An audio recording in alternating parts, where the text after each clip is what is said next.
Y ahora vamos a conversar con la invitada que tenemos para el episodio de hoy. Vamos a charlar con Natalia Ariño, que es licenciada en Economía, investigadora y analista en FADA, la Fundación Agropecuaria para el Desarrollo de Argentina.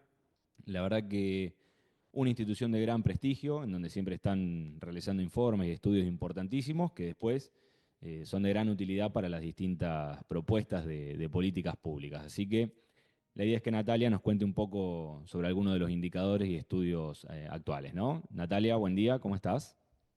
Hola Juan, bueno, muchas gracias por la invitación a participar de este podcast. No, un placer tenerte acá, así que bueno, vamos a estar consultándote sobre todo el material que suelen armar ustedes, que la verdad que está muy interesante. Natalia, para comenzar, si te parece, bueno, estuvimos viendo lo que es la construcción del índice FADA que realizan ustedes, esta suerte de seguimiento de lo que es la participación del Estado en la renta agrícola. ¿Querés comentarnos un poco cómo construyen este indicador, qué seguimiento le dan y demás?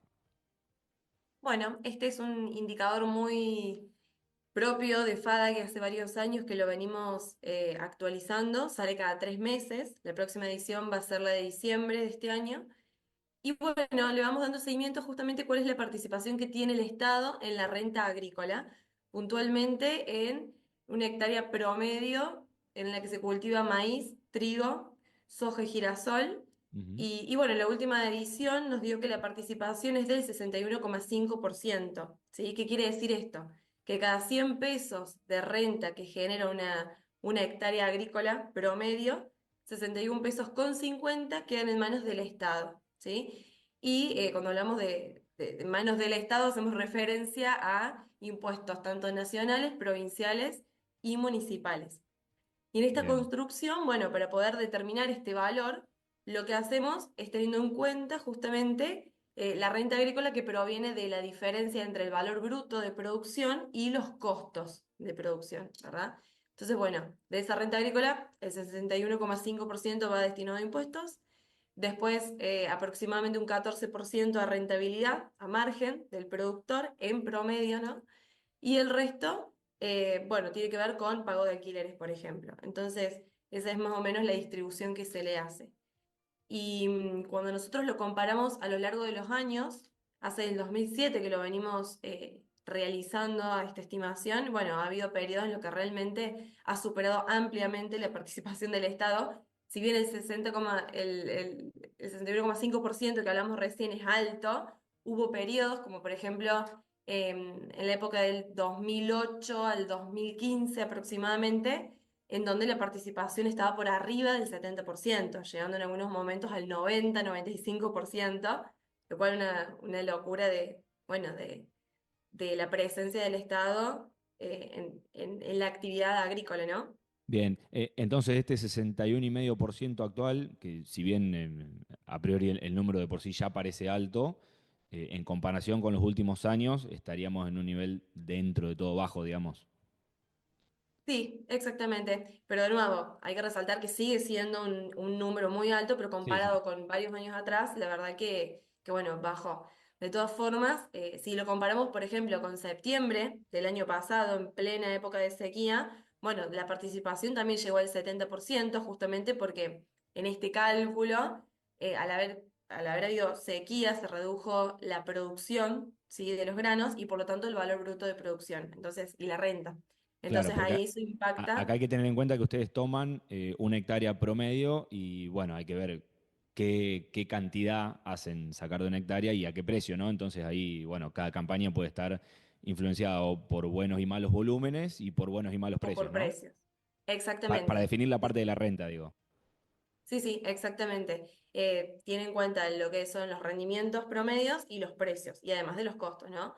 Pero entonces, como periodos como el año pasado, en donde estuvo la sequía, que los rendimientos se redujeron, ahí eso impactó directamente en la renta agrícola y por lo tanto el peso de los impuestos termina siendo mayor que en una situación normal, donde no hay sequía y donde los rendimientos son promedios, digamos, normales.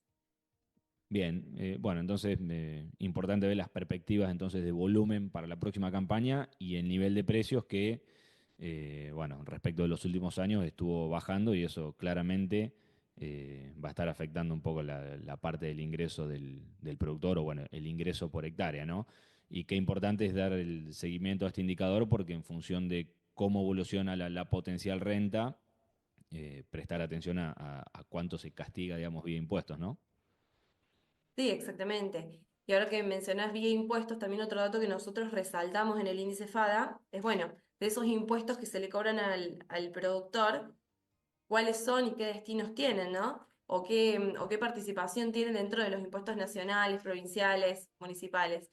Y por ejemplo, de esos 61,5 pesos por hectárea que se lleva el Estado en términos de impuestos, el 64,5% son impuestos nacionales no coparticipables. ¿Qué quiere decir esto? Que son impuestos que salen de las regiones, pero que no vuelven directamente desde donde salieron. Sobre todo lo que son derechos de exportaciones, que es lo que mayor impacto tiene en la actividad agrícola y que más castiga también al productor, y lo que es impuesto a los créditos y débitos bancarios. ¿Sí? Esos son los no coparticipables. Claro, todos Después impuestos un que 30. recauda el sector público nacional y que no vuelve vía transferencias a las provincias, digamos. Exactamente. Después tenemos los impuestos también nacionales que sí son coparticipables, que son en un 30%, y ahí, bueno, sí tenemos impuestos a las ganancias o impuestos al IVA. Y después están los impuestos provinciales, que representan un 4,9%, y los impuestos municipales, un 0,6%. Esa es la distribución para que tengan en cuenta quien nos está escuchando, hacia dónde van los impuestos que se le cobra al productor. Sí, la verdad que súper claro, digamos, y es muy importante, ¿no? Tener en cuenta esto, ¿no? Quién es que se lleva la mayor parte de la recaudación, hacia dónde va, digamos, y para pensar también qué vuelve de todo eso, ¿no? Vía servicios públicos, ¿no? O qué hay atrás qué contraprestación hay atrás de esa carga impositiva, ¿no? Para reflexionar sobre eso. Sí, y una carga impositiva que es cada vez más asfixiante y que desde el sector se viene pidiendo que justamente se reduzca, incluso que se elimine, por ejemplo, los derechos de exportación, porque bueno, dado la coyuntura, todavía al nivel nacional parece no estar las condiciones dadas para poder empezar a eliminarlo, a reducirlo e incluso a eliminarlos. Pero bueno, sería sumamente importante porque no solo afecta directamente a la renta del productor, sino también al país, porque el hecho de poder sacar los derechos de exportación implica también posibilidades para que pueda crecer nuestro país en términos de inversiones, en términos de generación de empleo, en términos de mayor inversión incluso en el propio campo, en los cultivos. Sí, justamente me das el pie para preguntarte sobre lo siguiente, que es el tema, bueno, exportaciones, ¿no? Todos lo sabemos que las cadenas agrícolas tienen un gran peso en lo que es el total de exportaciones a nivel nacional y que justamente las retenciones, este impuesto que castiga las exportaciones, permitiría quizás incrementar, ¿no? Cada una de estos componentes de las exportaciones totales, ¿no? ¿Querés compartirnos un poco los números que siguen ustedes? Dale, sí, ahí para hacerte un comentario, claramente los derechos de exportación son un desincentivo, primero a la producción, a la inversión y también a las exportaciones, que es realmente lo que necesitamos también para crecer. No solo pensar en un mercado interno, que obviamente es sumamente importante, ya ahí corriéndome no solo de los granos, sino también pensar en carnes, bueno, en biocombustibles, bueno, entre tantas producciones agro, sino también pensar que hay lugar también para la exportación y bueno, que es importante para crecer en ese sentido. Después, otro de los informes que nosotros hacemos en FADA es el monitor de exportaciones, que lo elaboramos semestralmente. Uno de los informes es como el resumen del año completo y el otro es por semestres. Bueno, el último informe que elaboramos fue el de el primer semestre del 2024, ¿sí? De este Ujú. año. Y bueno, donde refleja nuevamente la importancia que tienen las exportaciones agro en su conjunto para nuestro país. Tal es así que 6 de cada 10 dólares que ingresan a nuestro país provienen por exportaciones agroindustriales. Que si bien ahí tenemos todo lo que es los complejos granarios como maíz, trigo, girasol, soja, también tenemos todo lo que son los complejos, por ejemplo, de láctea, complejo vitivinícola, complejos regionales como peras, manzanas, forestal, limón, bueno, tantas producciones que tenemos en nuestro país a lo largo y ancho, ¿no? De la Sí, sí, Argentina. que quizá de menor peso en el total de las exportaciones, pero importante para cada región, seguro. Exactamente, porque cada producción dinamiza su economía. Pensemos en el norte, en el sur, en la región cuyana. Bueno, en el caso puntual de cuáles son, por ejemplo, los complejos que más exportaciones generan y mayor ingreso de divisas generan para nuestro país, y bueno, tenemos lo que es el complejo de la soja, que genera el 41% de las divisas que ingresan a la Argentina. El complejo maíz está en el segundo lugar con el 16% y el complejo trigo en el tercer lugar de importancia en las exportaciones agroindustriales. Pensemos que para el primer semestre de este año ingresaron unos 24.000 millones de dólares, ¿sí? En los primeros 6 meses del año, lo cual representó un 20% más que el primer semestre del año pasado. Un semestre complicado también el año pasado, atravesado por sequía, que bueno, si bien aumentó en términos de toneladas y de producción, digamos, de exportaciones en volumen, por ahí no fue tanto en precios, que si bien sí hubo un incremento, pero con precios debilitados también, ¿no? Pensemos en los granos que bajaron los precios, carnes también estuvo bastante castigado. Pero aún así, comparándolo contra un año con sequía, como fue en el 2023, bueno, los volúmenes y las exportaciones en dólares aumentaron.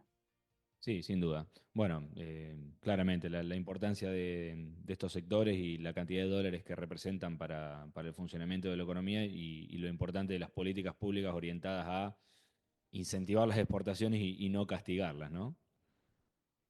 Sí, bueno, ahí hay varios temas para seguir tratando, ¿sí?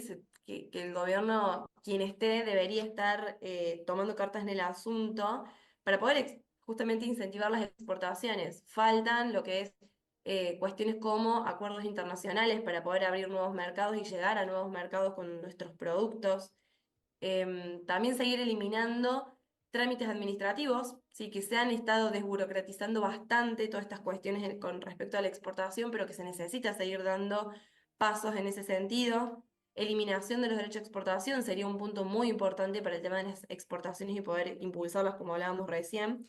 Y bueno, y por supuesto que hay otra de las trabas que hoy en día es muy importante, que es el atraso cambiario, que justamente juega en contra ante la competitividad de los Sí, complejos agroindustriales. sí, desde ya. Bueno, ahí también el margen que tendrán por la cuestión fiscal, ¿no? En tanto no se cumplan los objetivos de equilibrio fiscal o superávit, quizá con menos margen de maniobra para tocar componentes de la recaudación, ¿no? Sí, Digo, totalmente, es lo que hablamos todo como recién parte de un todavía. plan de gobierno un poco más amplio y no solo sectorial. Exactamente. Pero bueno, son temas que deberían estar en la agenda, que tarde o temprano se debería empezar a trabajar sobre esas tramas que justamente impactan, o sí, impactan negativamente en el sector agro y que termine poniendo un límite al crecimiento. Sí, sin lugar a dudas. Y Natalia, ¿tenés a mano algunos números de los rankings mundiales, digamos, en cuanto a el rol que ocupamos como país en cada uno de estos productos que son importantes? Bueno, por ejemplo, a ver, al ser los complejos de la carne, perdón, los complejos de la soja, maíz y trigo, los principales generadores de divisa, claramente tenemos un lugar privilegiado a nivel mundial. Por ejemplo, en el caso de la soja, el complejo sojero está presente en el mundo siendo el primer exportador en aceite de soja, es decir, Argentina Bien. ocupa en el ranking mundial el primer lugar como exportador de este producto. El maíz, por ejemplo, ocupa el tercer lugar como exportador mundial de grano, ¿sí? Argentina se destaca en eso con el complejo del maíz. Y en el caso del trigo, Argentina ocupa el lugar número 13 en exportaciones de grano. Bien, bien, buenísimo.